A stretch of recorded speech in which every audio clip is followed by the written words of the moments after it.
easy metric that's probably more standard that most companies use is, are you finishing your project on time and on budget? But that's kind of just expected as the baseline. I think we look to as, success on a project is the project went well enough that now they want to work with us again. We become an advisor to the client and someone that they trust.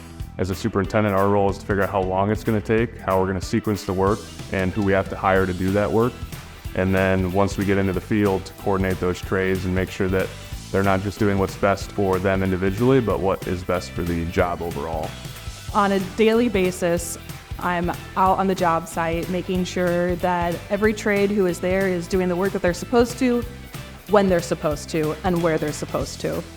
So I'm responsible for the schedule, I'm in charge of coordination. When someone comes to an area and says, I can't do my work here because this is in the way, or I don't know how I'm supposed to install this, it's my job to get an answer on that. Okay, you need this person, let's go get the electrician over here, and let's go stay in and let's figure it out together. So it's a lot of problem solving and figuring out on the go, if something's not working, how do we adapt, and how do we make sure that all the trades are working together towards the same goal.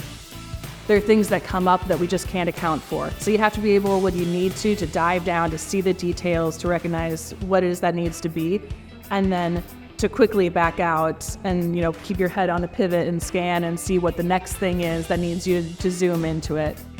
One of the things that's unique about Power as a GC is that our superintendents and project managers are really at the same level. We get to get involved all the way at pre-construction. We're a support role for our project manager as they're working to get to the right budget and to award trades. We help them think about the things that we need on site, and then when we get out on the site, we kind of take the step forward and they take a step back into that support role. It's a very tangible, role that you get to see that you've created something. And I love being able to point and say, I built that.